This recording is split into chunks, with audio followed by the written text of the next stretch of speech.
Officer Kim adjusted his plasma rifle as he walked through the dusty streets of New Terra's outer colonies. The twin suns cast long shadows across the settlement, and the air buzzed with the distant hum of shield generators protecting the human outpost from the harsh alien environment. 3 months into his assignment on this frontier world, Kim still felt like an outsider among the colonists, who had made this place their home. The ground beneath his boots was a strange mixture of earth, soil, and alien minerals that sparkled with an otherworldly glow. In the distance, massive transport ships descended from orbit, their engines creating brilliant streaks of light against the purple sky. Kim had always dreamed of exploring the galaxy, but patrol duty on the rim worlds wasn't exactly what he had imagined. As he approached the restricted military zone, Kim's comm device crackled with reports from other officers. Strange seismic readings had been detected throughout the sector, and Command had ordered increased security around all sensitive installations. The underground research facilities housed classified technology that could change the course of humanity's expansion into the stars. That's when he spotted her. An elderly woman knelt beside a massive crystalline rock formation, her weathered hands operating a device that looked like nothing Kim had ever seen. The equipment hummed with energy, projecting holographic displays that showed complex geological data. Her silver hair was pulled back in a practical bun, and despite her age, she moved with the precision of someone who had spent decades in the field. "Ma'am, this area is off limits," Kim called out, his hand instinctively moving to his sidearm. The woman looked up, her dark eyes sharp and intelligent. She appeared to be in her 70s, but there was something about her presence that commanded respect. "I have clearance," she replied calmly, reaching into her jacket to retrieve a datapad. "I'm Dr. Lee, conducting geological surveys for the Colonial Defense Force."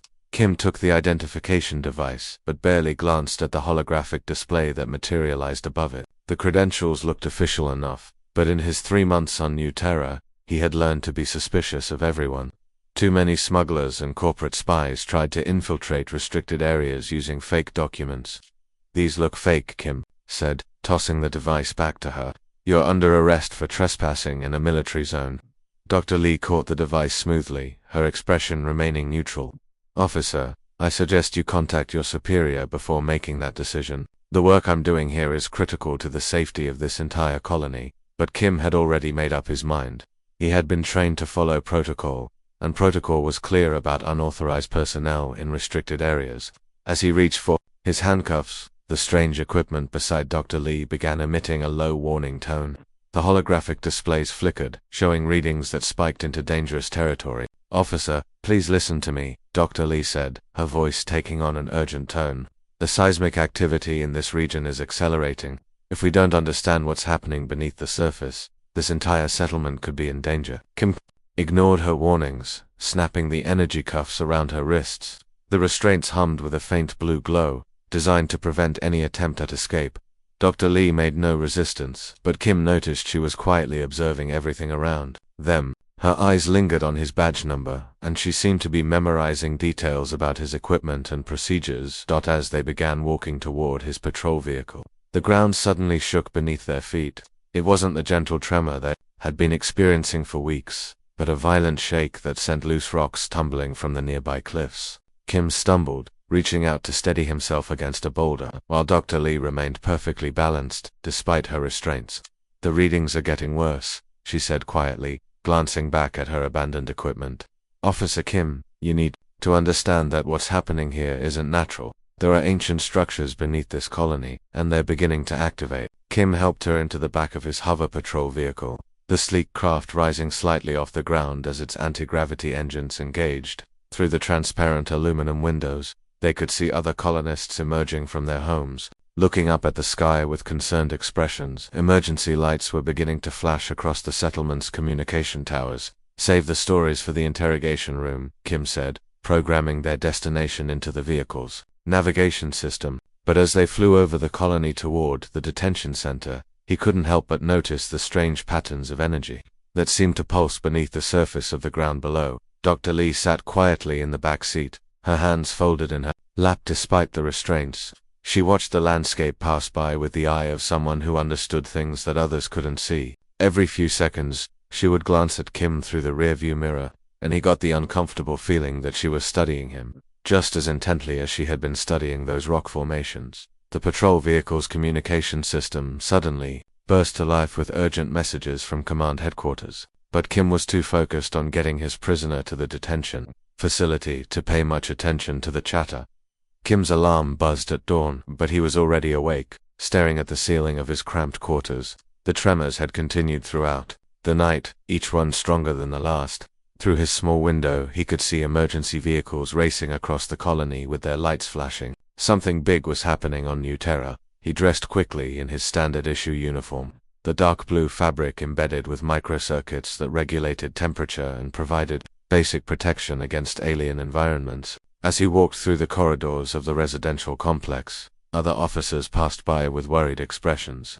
The usual morning chatter was replaced by hushed conversations about evacuation protocols and emergency procedures. The headquarters building loomed ahead, its metallic surface gleaming under the alien sunrise. But something was different today. Military transports were landing and taking off from the rooftop platform in a constant stream. Ships from the Colonial Defense Force, vessels he had never seen before, filled the landing bays. Their hulls bore the insignia of deep space exploration divisions and xenorchaeology departments. Kim badged into the building and immediately knew he was walking into chaos. The main lobby buzzed with activity as personnel from different departments rushed back and forth carrying data tablets and equipment cases. Holographic displays showed tactical information and planetary scans that made his head spin. The air hummed with the energy of dozens of advanced communication devices operating simultaneously. He took the elevator to the third floor, where his department was located, but found his usual workspace transformed.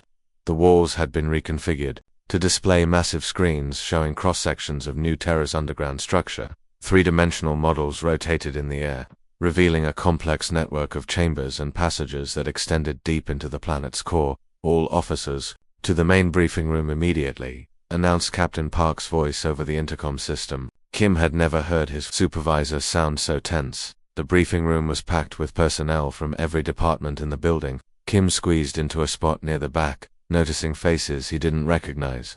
Scientists, military strategists, and technical specialists filled the space, their uniforms bearing patches from research stations across the galaxy. At the front of the room, a large holographic projector displayed real-time seismic data from monitoring stations around the colony.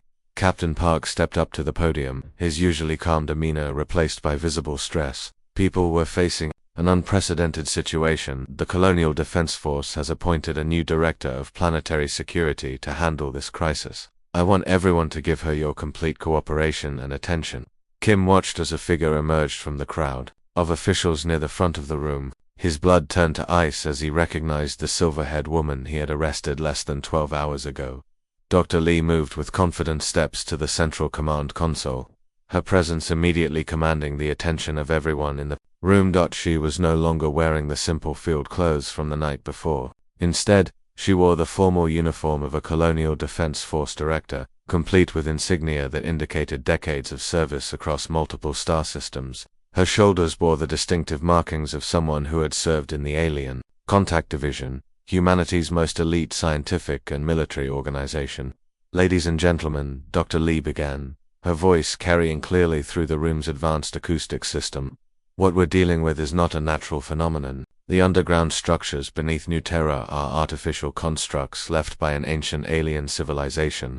The holographic display changed to show detailed scans of massive mechanical structures buried kilometers below the surface. The images revealed technology that dwarfed anything humanity had ever encountered. Geometric patterns and energy conduits stretched across vast underground chambers, pulsing with a rhythmic light that seemed almost alive. These artifacts have been dormant for thousands of years. Dr. Lee continued, manipulating the display to show energy readings from the past 72 hours. But something has triggered their activation sequence. The seismic activity we've been experiencing is actually the sound of ancient machinery coming online. Kim felt his legs go weak as he stared at the woman he had dismissed as a trespasser. Around him, seasoned officers and scientists hung on her every word.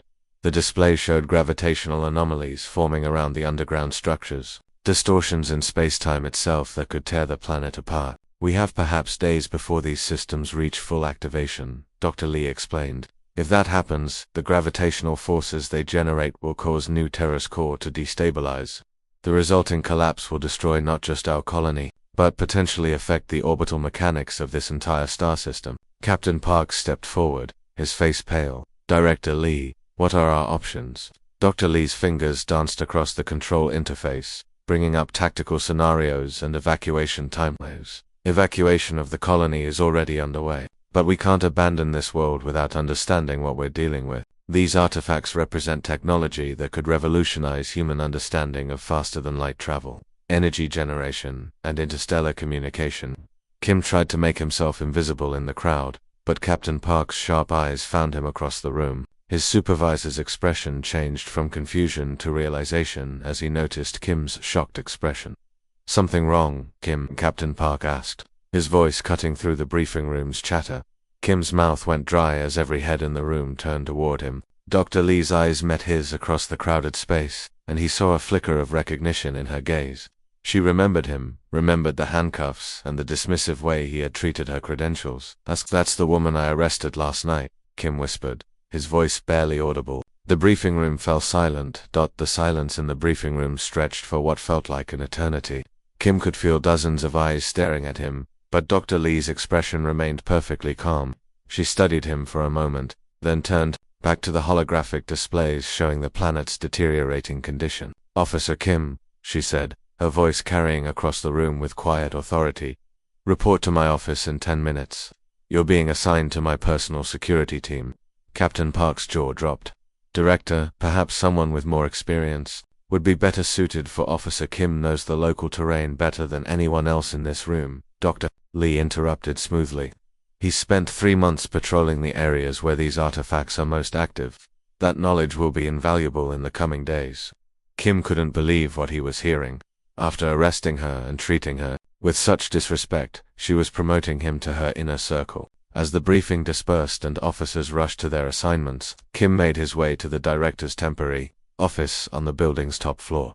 The office had been hastily converted from a storage room, but Dr. Lee had already transformed it into a command center. Multiple screens displayed real-time data from monitoring stations across the planet. Three-dimensional models of the underground structures rotated slowly in holographic projectors, revealing new details with each scan. Sir, Kim began, but Dr. Lee held up a hand to stop him. No apologies necessary, officer. You were doing your job according to your training, but now I need you to understand exactly what we're facing. She manipulated the controls, and the room filled with images of alien technology unlike anything Kim had ever imagined. Massive crystalline structures pulsed with energy deep beneath New Terra's surface. Geometric patterns covered their surfaces, symbols that seemed to shift and change as he watched them. These artifacts are approximately 50,000 years old, Dr. Lee explained. They were built by a species we call the Architects. We've found similar structures on 17 other worlds, but this is the first time we've seen them activate. Outside the office windows, Kim could see the chaos unfolding across the colony. Evacuation ships launched continuously from the spaceport, their engines creating brilliant trails of light against the darkening sky. But not everyone was leaving. He spotted ships belonging to other alien species departing the system entirely, their crews unwilling to risk staying near the awakening technology. The Zephyrian trade delegation left this morning, Dr. Lee noted, following his gaze. So did the Crystalline Collective's research team. Even the Void Runners, who fear nothing in this galaxy, have pulled their scouts from this sector. Kim watched a sleek ship with organic curves lift off from the diplomatic quarter. Its hull shimmered with the characteristic bioluminescence of Aquarian technology. Why are they all running? Because they've encountered Architect technology before, Dr. Lee replied grimly. On every world where these artifacts activate, the results are catastrophic. Planets torn apart by gravitational forces, star systems destabilized, entire civilizations wiped out. She brought up a new display showing energy readings from the past 6 hours. The numbers were climbing steadily, and Kim didn't need to be a scientist to understand that the trend was not good. But here's what makes this situation different, Dr. Lee continued. The artifacts respond to human neural patterns in ways they don't respond to other species. Watch this. She placed her hand on a scanning device connected to the monitoring systems. Immediately, the readings on the screens changed. The chaotic energy patterns from the underground structures began to organize themselves into more stable configurations. We discovered this by accident 3 days ago when one of my research assistants, Han, touched a piece of Architect technology we brought up from the lower chambers. The entire system responded to his presence. It's as if the artifacts recognize something in human consciousness that other species lack. Kim stared at the displays in amazement.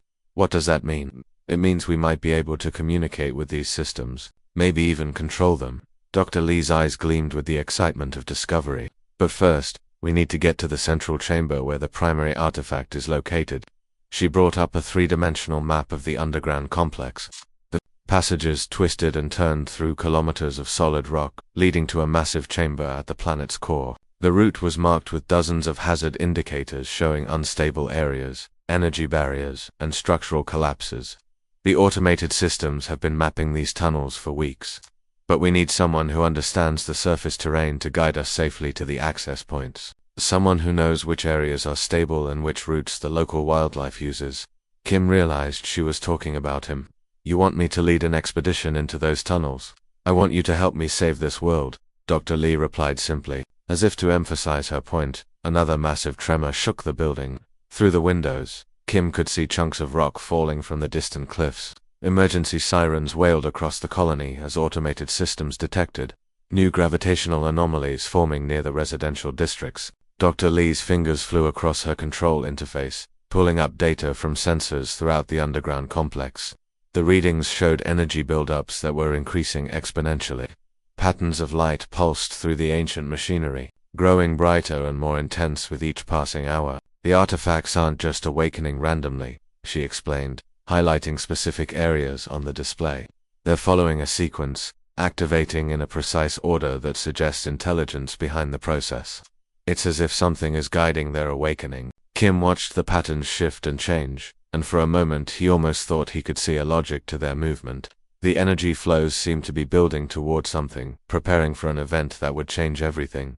The elevator shaft descended into darkness, its emergency lighting casting eerie shadows on the metal walls. Dr. Lee checked her equipment one final time while Kim adjusted his tactical gear. Behind them, 3 other team members prepared their scanning devices and communication equipment. The mission was simple in concept but terrifying in execution. Reach the central chamber and make contact with the alien intelligence controlling the artifacts. Remember, the atmospheric readings down there are unpredictable, Dr. Lee said into her comm unit. Our suits will protect us from most hazards, but stay alert for energy discharges. Kim's stomach churned as they passed the last maintenance level and entered the natural cave systems that connected to the alien structures. His suit's heads-up display showed they were already 2 kilometers underground, deeper than any human had ever ventured on New Terra. The rock walls around them began to change, shifting from familiar stone to something that looked almost organic. This is where it gets interesting, Dr. Lee murmured, her scanner beeping rapidly. We're entering the outer edge of architect construction. The tunnel opened into a vast chamber that took Kim's breath away. Crystalline structures rose from the floor like frozen lightning, their surfaces covered in symbols that pulsed with soft blue light. The air itself seemed to hum with energy, and Kim could feel the vibrations through his boots. His street patrol experience had taught him to trust his instincts, and every instinct he had was screaming that they were walking into something beyond human understanding. The patterns are changing, observed Jin, one of the research specialists on their team. She pointed her scanner at the nearest crystal formation. The symbols are rearranging themselves as we move through the chamber.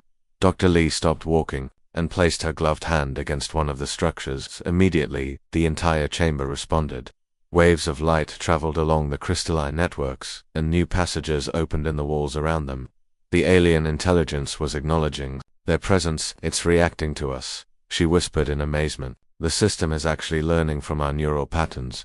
They moved deeper into the complex, following corridors that seemed to reconfigure themselves as they walked. Kim's knowledge of the surface terrain proved invaluable when they encountered collapsed sections and unstable areas. His experience navigating the rough landscape above ground helped him identify safe paths through the alien architecture below. This way, Kim said, pointing to a narrow passage that his instincts told him was solid. The rock structure here feels similar to the canyon formations near Sector 7. It should be stable. Dr. Lee nodded, trusting his judgment completely, and Kim felt a surge of pride. After his mistake in arresting her, she could have chosen anyone for this mission. Instead, she had recognized that his local knowledge was exactly what they needed. The passage led to an even larger chamber dominated by a massive central structure that defied description. It looked like a combination of technology and art, with flowing lines that seemed to move even when Kim wasn't looking directly at them. Energy patterns danced across its surface, creating holographic displays that showed star maps and mathematical equations. "This is incredible," breathed Yun, another team member. "The computational power required to maintain these displays would exceed anything we've ever built." Dr. Lee approached the central structure cautiously, her scanner readings going off the charts. "The energy signature here is different from anything we've recorded. It's not just alien technology, it's trying to communicate with us." As she spoke, the holographic displays changed. Instead of abstract mathematical formulas, they began showing images that looked familiar, pictures of human settlements, spacecraft, designs, even representations of human DNA. The alien intelligence was studying them just as intently as they were studying it. "These aren't weapons," Dr. Lee realized suddenly, her voice filled with wonder. "They're tests. The architects created these systems to evaluate other species, to see if they could solve complex puzzles and demonstrate intelligence." The central structure responded to her words by projecting a new series of images. They showed other alien species attempting to interact with similar artifacts on different worlds. Kim watched in fascination as the displays revealed the failure of the Zephyrian expedition, the confusion of the Crystalline Collective researchers, and the retreat of dozens of other civilizations when faced with architect technology. "They all gave up," Kim observed. "They approached it like a threat instead of a puzzle." "Exactly," Dr. Lee said, her fingers dancing over her scanner's controls. "But humans approach problems differently. We don't just analyze, we adapt. We improvise, we find creative solutions that other species never consider."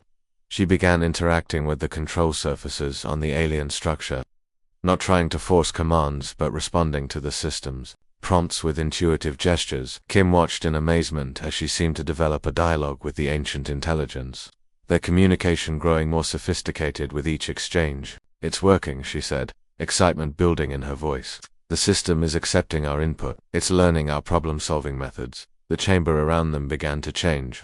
Instead of the chaotic energy patterns they had seen before, the alien technology started organizing itself into stable configurations. The dangerous gravitational anomalies that had threatened the colony began to subside, replaced by controlled energy flows that enhanced rather than destroyed the planets. Natural systems. Kim found himself working alongside Dr. Lee as if they had been partners for years. His practical experience complemented her scientific knowledge perfectly. When she needed someone to test whether a passage was safe, he relied on instincts developed through months of surface patrol. When complex alien interfaces required creative thinking, she applied decades of research experience to find innovative solutions. The other species tried to conquer this technology, Dr. Lee explained as they worked together to stabilize the final systems. But the architects designed it to respond to cooperation, to species that could demonstrate both intelligence and wisdom. Together they had cracked a puzzle that had stumped civilizations across the galaxy, proving once again that humanity's greatest strength was not superior technology or military might, but the ability to adapt and find unexpected solutions to impossible problems. The transformation happened faster than anyone had imagined possible. Within hours of Dr. Lee's breakthrough with the central artifact, the chaotic energy patterns beneath New Terra stabilized into something extraordinary. The ancient alien network that had threatened to tear the planet apart was now humming with controlled power, creating a web of communication channels that stretched across the galaxy. Kim stood in the newly constructed command center, watching holographic displays show real-time data from human colonies scattered across dozens of star systems. Messages that once took months to travel between distant worlds now arrived in seconds. The architect technology had become humanity's first truly instantaneous interstellar communication network. Colony 7 reporting successful harvest of rare minerals, announced one operator, reading from a display that showed information from a mining world 3,000 light-years away. They're requesting additional equipment shipments. New Singapore station confirms receipt of medical supplies, called another. The plague outbreak has been contained thanks to the rapid delivery of vaccines. Dr. Lee moved between the workstations, with quiet satisfaction, monitoring the network's performance and coordinating responses to messages from across human space. The woman Kim had arrested as a suspected trespasser was now orchestrating the greatest communications breakthrough in galactic history. "The network is exceeding all projections," reported Jin, the research specialist who had accompanied them into the underground complex. We're maintaining stable connections with 47 human settlements, and the system appears capable of handling thousands more. Through the command center's massive windows, Kim could see the dramatic changes taking place across New Terra's surface. Construction crews worked around the clock to build new facilities and expand the existing infrastructure. Ships arrived daily from throughout human space, bringing scientists, engineers, and diplomats eager to study the miraculous technology. The most remarkable sight was the alien vessels beginning to appear in orbit around the planet. The same species that had fled in terror just days earlier were now returning, their ships maintaining respectful distances while requesting permission to observe humanity's achievement. The Zephyrian Council has sent their most senior ambassador, Captain Park reported, reviewing the latest diplomatic communications. They want to establish a permanent embassy here. So do the Crystalline Collective, the Void Runners, and at least 12 other major civilizations, Dr. Lee replied, scanning through the requests on her datapad. It seems everyone wants to understand how we accomplished what they couldn't. Kim watched a graceful Aquarian bioship settle into the designated diplomatic landing area, its living hull pulsing with the gentle rhythms that indicated peaceful intentions. Behind it, a massive titanium Confederation dreadnought held position. In high orbit, its weapon systems powered down in a gesture of respect. They're not here as threats, Kim observed. They're here as students. Dr. Lee nodded, a slight smile playing at the corners of her mouth. For the first time in galactic history, other species are looking to humanity for technological leadership. We've proven that our approach to problem-solving can achieve results that traditional methods cannot. The communication network chimed with an incoming priority message from Earth itself. The holographic display materialized to show Admiral Chen, head of the Colonial Defense Force, speaking from his office in the orbital command station above humanity's homeworld. Director Lee, the Council has approved your proposal. New Terra is officially designated as humanity's primary strategic communications hub. You have full authority to expand operations and establish diplomatic protocols with visiting alien delegations. After the connection ended, Kim found himself alone with Dr. Lee in her expanded office. The room now occupied an entire floor of the headquarters building, with walls covered in displays showing the status of the galactic network. Through the windows he could see alien diplomats and human officials meeting in the newly constructed International District. Request permission to remain under your command, Kim said, his voice steady despite the nervousness he felt. After everything that had happened, he couldn't imagine working anywhere else. Dr. Lee looked up from her reports, studying him with the same analytical gaze she had used when examining alien technology.